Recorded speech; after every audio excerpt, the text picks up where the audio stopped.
During the next 360 years, 30 kings ruled Judah in the south and Israel in the north. While Judah continued to worship at the Temple of Jerusalem, northern Israel still sacrificed at pagan shrines.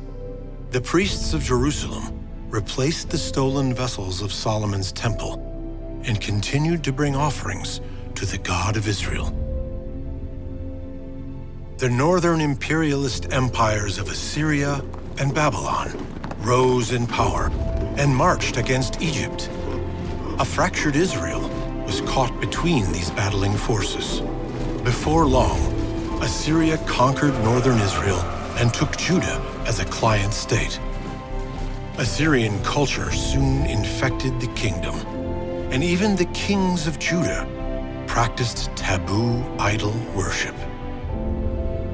King Ahaz of Judah set an image of the pagan goddess Ashtoreth in the holy temple.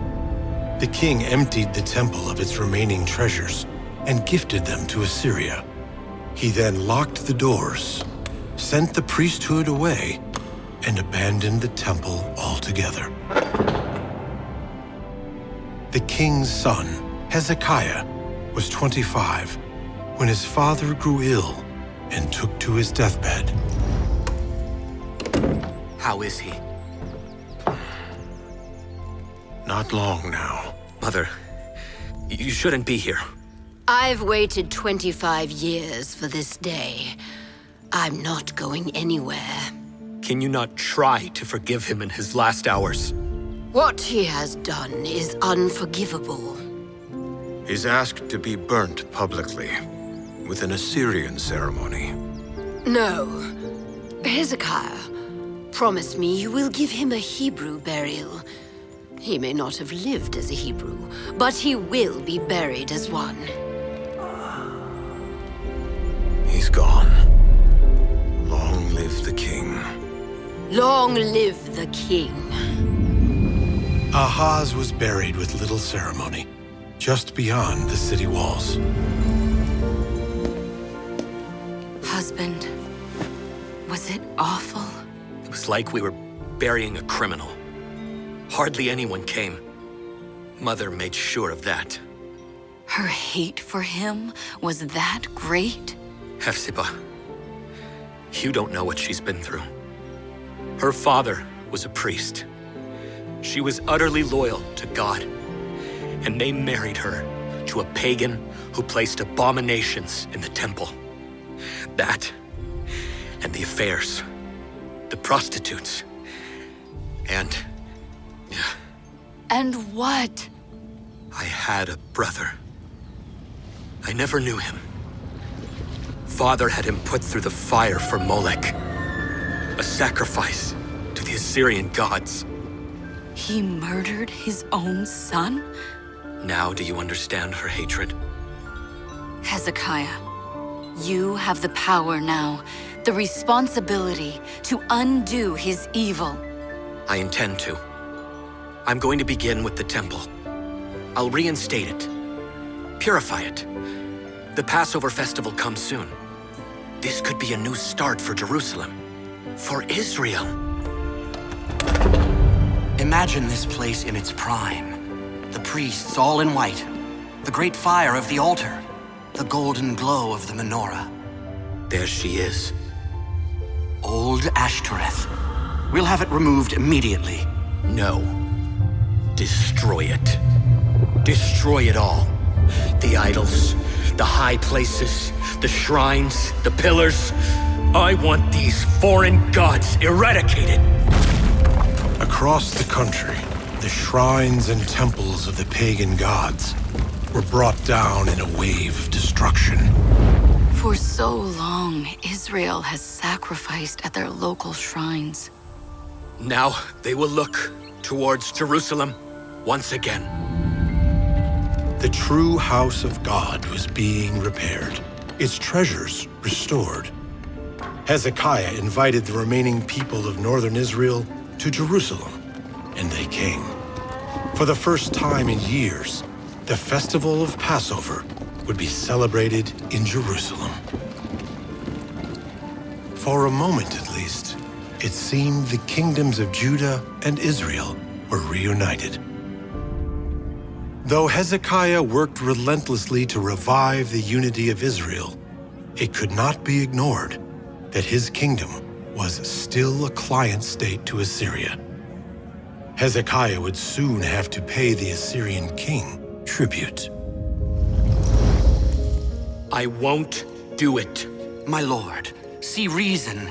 The Assyrians won't hesitate to destroy us. Let them try. We are the chosen people of the Creator. He gave us this land, and we've been handing it off piece by piece to heathens. It's time we walked in the ways of David. It's time we regained sovereignty. The Assyrian king was less than pleased. He rallied his armies and invaded the fortified cities of Judah, one by one, before laying siege to Jerusalem. Hezekiah had to prepare his city for battle. He fortified the walls, built watchtowers, and constructed an underground tunnel through solid rock, channeling the Gihon spring waters into the city. Thanks to Hezekiah, the women of Jerusalem could draw fresh water, safe from the thousands upon thousands of enemy soldiers encamped just beyond the wall. Surrender, my lord. It's the only way. And lose our only chance to be rid of Assyria and its gods? No. Listen to me. This is not about gods anymore. It's about human lives. No matter how devoted we are to the Creator, it means nothing if we do not value life. Then we must placate them for now. Send a message to the king of Assyria. I have offended. Return to me. Whatever burden you place on me, I will bear it. Send him silver, the gems from the temple doors. Take my golden plates, whatever you can find. Give it to him. It won't work, but it may buy us time. The king received the gifts, but as Hezekiah had suspected, continued the siege. Across the Kidron Valley, 100,000 Assyrian soldiers camped on the hills of Shiloah, taunting the soldiers of Jerusalem. Hezekiah, what are you doing in the temple? I came to pray, Isaiah, and I beseech God to hear our call. I fear this is the last chance I have to worship here. You will have a lifetime to worship here, Hezekiah. God has shown me what will come of this. Jerusalem is stronger than any of us know, and will stand long after we're gone. My lord, come quickly. The Assyrians are leaving. What? Ethiopia has launched an attack on Assyria. Their king has taken the commanders and the bulk of his army. He's left just one battalion. What has happened? I can hardly explain it, my lord. Come see for yourself. Hezekiah stepped out onto a balcony, looking over the fields beyond the city. Our estimation is 180,000 dead. How? It could have been any number of things. Diseased water, food poisoning, fatigue. That killed them all in a single night? No. A higher force has saved us today. Without a doubt, my lord. Free of its enemies, Jerusalem was once again a thriving, independent capital.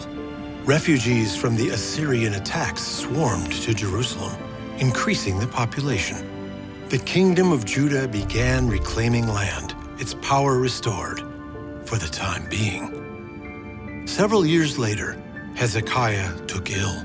He had uncovered many of the city's secrets, and a series of difficult decisions eroded his health. Soon, he became too depressed and physically weak to leave his bed. Doctor, what treatment can you offer? I am sorry, my king. There is little more we can do.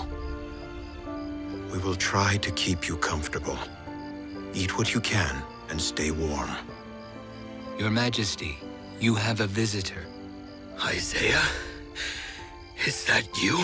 It is I, my lord. I am glad you came. I need your good counsel on succession. After I am gone, I want to know that Jerusalem and all of Judah will continue to keep God's commandments and the ways of King David. I have had a vision of the future, Hezekiah, which is why I am here. You have walked in the ways of your father David, and like him, your life has been extended. You will need no successor in Judah for years to come. If what you say is true, Isaiah, I myself will return to the temple to bring offerings of gratitude. The king recovered from what should have otherwise been a certain death. He lived and ruled for another 15 years before being gathered to his ancestors. Only then did his kingdom slip back into a rapid and unfortunate decline.